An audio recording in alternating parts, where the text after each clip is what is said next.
Suspected kidnappers recover guns ransom from Adani in Uzo, the local government area of Enugu State. Was it ESN or IPOB? So please, my fellow Biafrans, please follow me carefully and watch this particular video. In case you haven't followed this page, please follow this page for more updates like this, and also do well to subscribe to my YouTube channel. I hope you guys know this man. His name is Harrison, and this man has finally come out to clear the air. What I mean is that he has finally come out to clear the air because Nigeria government have accused Biafra Liberation Army and ESN that they are the one terrorizing Enugu State, buying people, kidnapping, and all of them.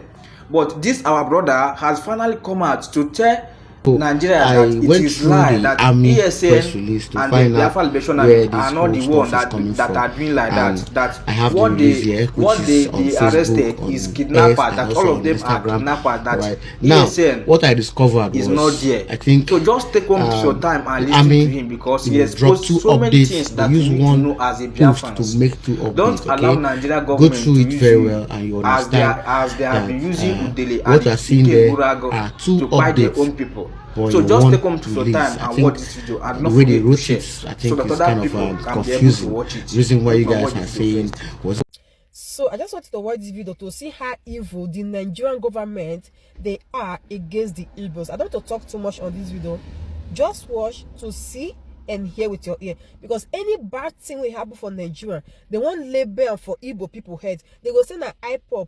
Somebody go kidnap somebody for somewhere. They go see put the name IPOP. So just watch, make I not talk too much. All right, good morning. My name is Harrison Gwamnishu. So I woke up this morning with messages, comment.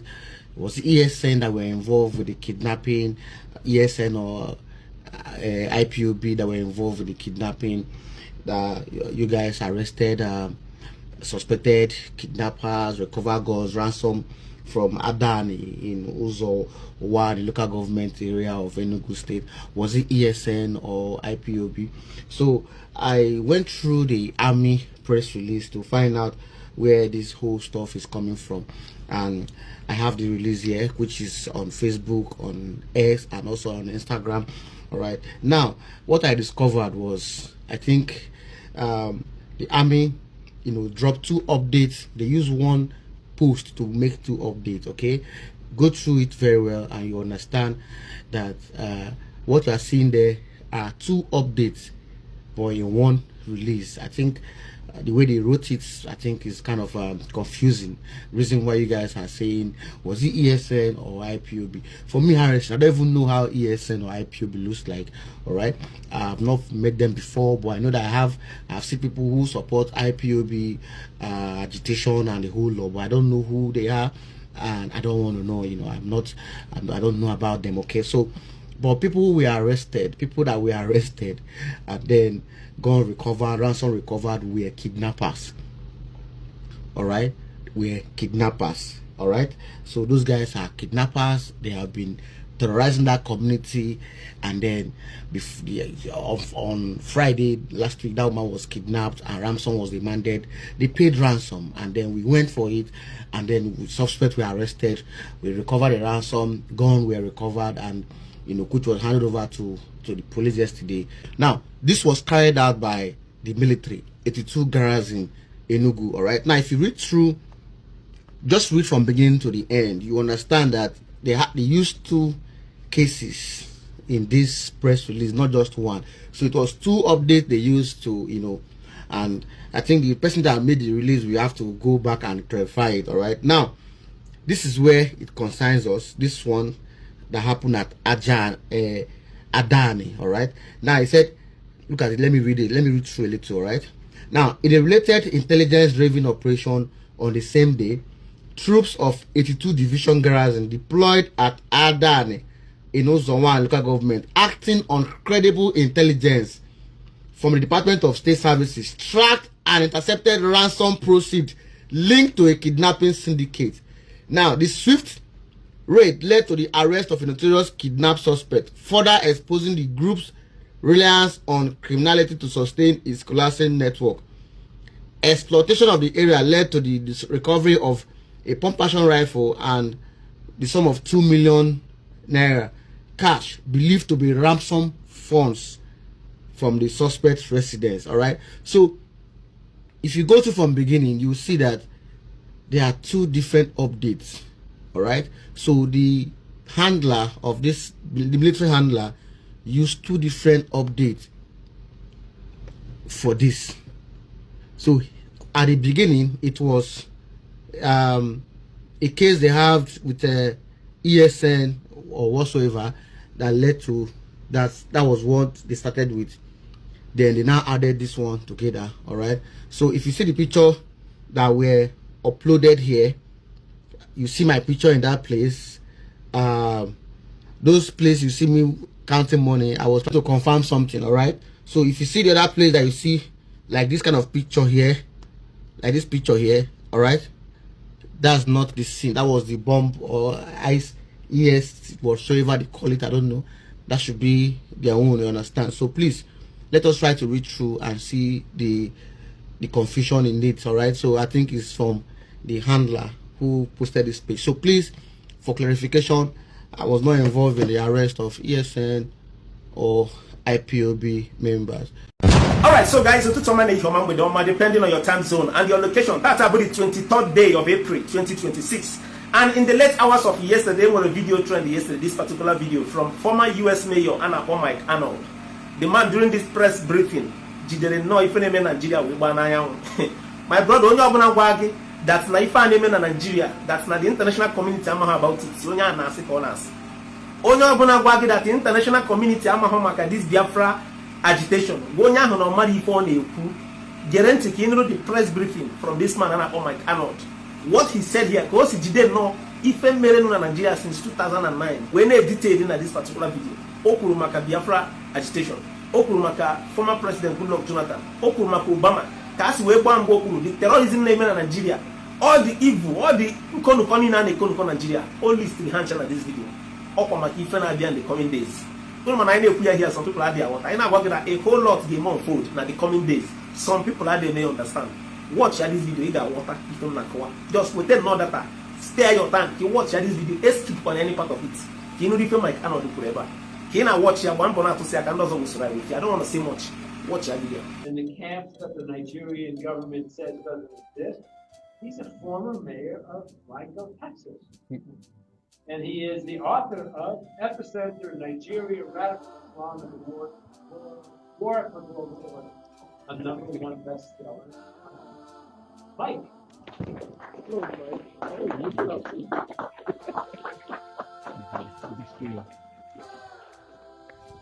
Thank you.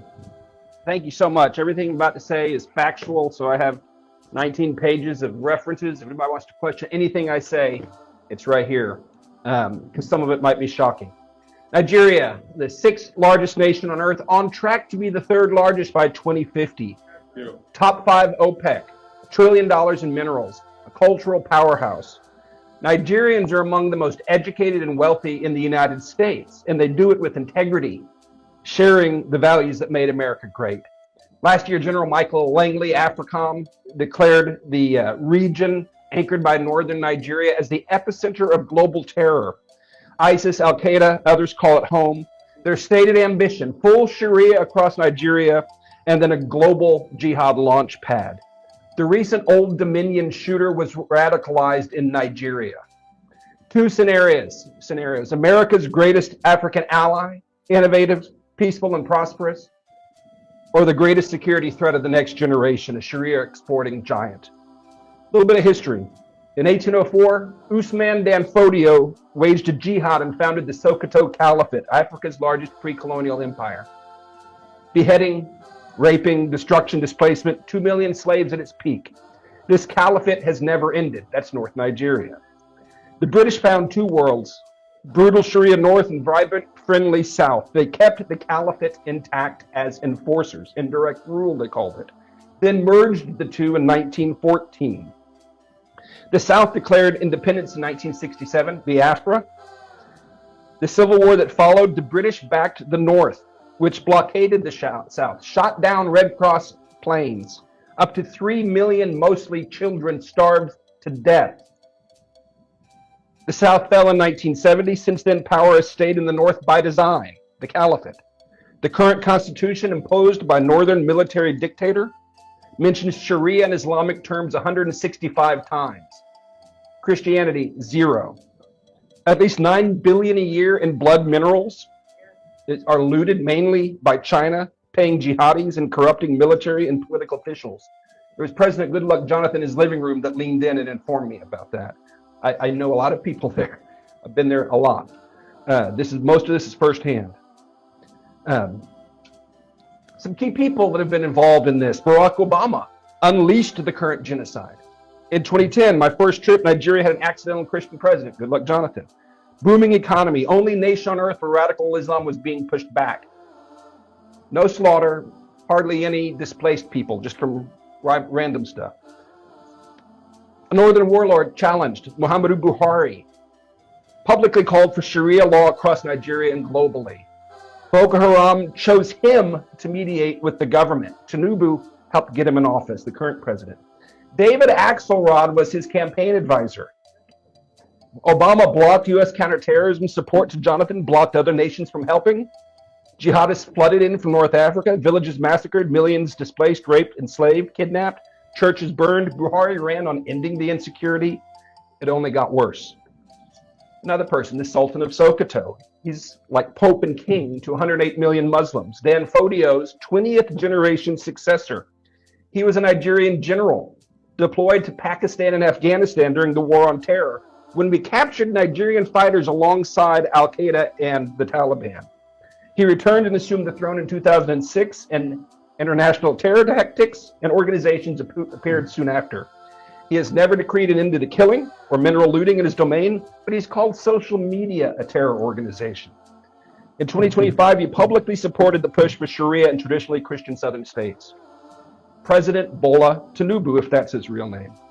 In 1993, he forfeited $460,000 to a federal court in Chicago and fled the United States. That was proceeds from a heroin trafficking ring, which, by the way, heroin funds 37% of jihad around the world.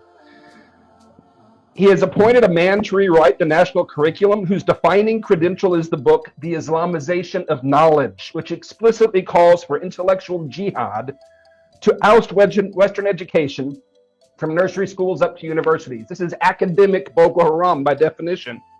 And this is the guy that Tinubu put in charge of the curriculum of 50 million African Nigerian children. His new defense chief called the terrorists prodigal sons who deserve rehabilitation. That's the defense chief. NSA Nuhu Ribadu personally called me on October 5th to be Nigeria's Jane Fonda. It is documented he armed Miyeti Allah, the Fulani militia chaired by the Sultan and named in HR 7457 for potential FEO organization. He has publicly called the terrorists brothers. Mossad Bulus, Trump's senior advisor for Africa and the Middle East, holds multiple citizenships, including Nigerian, lived in Lagos for decades.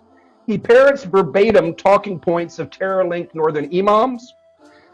He is CEO of his family company, which currently profits from multi-billion-dollar no-bid contracts issued by the Tinubu administration, issued to his business partner. He sells the heavy equipment to build the no-bid billion-dollar, $13 billion in projects.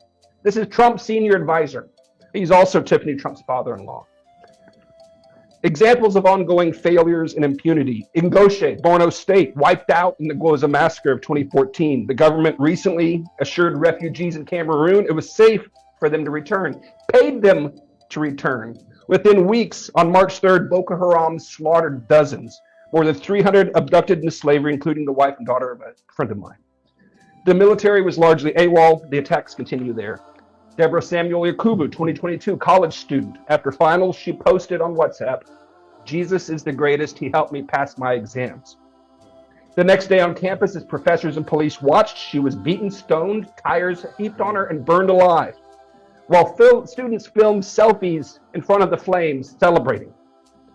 The deputy imam of the National Mosque, who performed President Buhari's daughter's wedding, publicly justified the killing within 24 hours on his own Twitter account. No one was punished. Nnamdi Kanu, British Nigerian broadcaster from London, illegally abducted from Kenya, tried under a defunct law, now serving life in Sokoto prison for words spoken in Great Britain. Meanwhile, the Northern Imam just recently offered a 1 million naira bounty for the head of a pastor, then doubled it to taunt his critics. No charges, no condemnation from officials. I've been corresponding with the guy. He helped him get to a safe house, but he and his family are in danger and they need help. The Nigerian government goes to great expense to rehabilitate the killers while millions of innocent displaced victims are denied, neglected, and dying. The narrative war. The farmer, herder, and climate change framing started in the Obama State Department. The original reference document was written by a career Sharia propagandist hired by George Soros. At least $10 million confirmed U.S. lobbying contracts are now running. Former Trump administration officials, Nigerian government lobbyists, Northern imams, foreign agents, conflicted advisors, and now even Russian state television are among those working to shield this regime from accountability. The real narrative is this. Nigeria is in the throes of an Islamic conquest. Since 2009, they have slaughtered as many as 125,000 Christians and 60,000 Muslims. This is not simply religious freedom issue. This is national and global security. The emergency, as many as 10 to 12 million, mostly youth, are now displaced. 50-60% chance of radicalization by 2030 without intervention. Most are denied by the government, who call them beggars and criminals. Without intervention, this could yield 5 to 6 million more jihadists over the next 5 to 6 years. Intervention is not hard. The international community has the money and the mandate to help if the displaced are simply recognized. In 2015, the UNHCR documented multiple displacement camps in Abuja. Today, they deny those camps exist. I have run schools in those same camps since 2020. They do exist. I affirm the cycle of violence is not inborn or inevitable. A lot of Americans write it off. Oh, that's just what they do. Yes, the children who saw their parents hacked to death often come to our schools wanting to go back and get revenge. But I can tell you, with an education, they gain character, hope, and vision, and they want to go back to rebuild. What must happen? Nigeria has long been strangled by radical Islamists, predatory extraction, globalist meddling, and institutional corruption. Working with the Nigerian government to end the genocide is like working with the Third Reich to end the Holocaust. They smile and spin as they wait for Trump to leave office. Since CPC designation, killing and impunity have only gotten worse. Sanctions will not work. Visa bans will not work. They're ideologues, and they'll just pivot east. Intentional denial of recognition and aid to displaced people, intentional denial of recognition and aid in this circumstance meets the legal standard of genocide. This is provable. Indict the Tinubu administration. Arrest them. They're guilty of genocide. And it's provable. Conduct a valid census and evidentiary briefing of the displaced. They are our witnesses to genocide and they need help. Investigate the Sultan of Sokoto as a terror sponsor. Circumstantial evidence demands it. We know where the militant camps are. Wipe them out. Bring the enablers to justice. Demand the release of Mazi Nnamdi Kanu and other prisoners of conscience. Offer asylum protection to them and others threatened by this regime. Ensure a free election in 2027. It can be done for the cost of a Tomahawk missile volley. Tinubu was declared the winner with less than 9 million votes in a nation of 230 million. A free election changes everything. Let the people vote on a new constitution and self-determination. Like so many other British colonial contraptions designed to fail, separation is likely inevitable, and it is just. The time is now. Nigeria is at a crossroads. It will become either a peaceful, prosperous ally or a massive launchpad for global jihad. There is no going back to the status quo. If the world turns away after this unprecedented scrutiny, the backlash will be bloody and absolute. The window is closing. We must call this what it is and intervene now, or the current genocide will grow and draw more innocent blood, not just there, but here in the United States. Thank you. Wow. I gotta know you.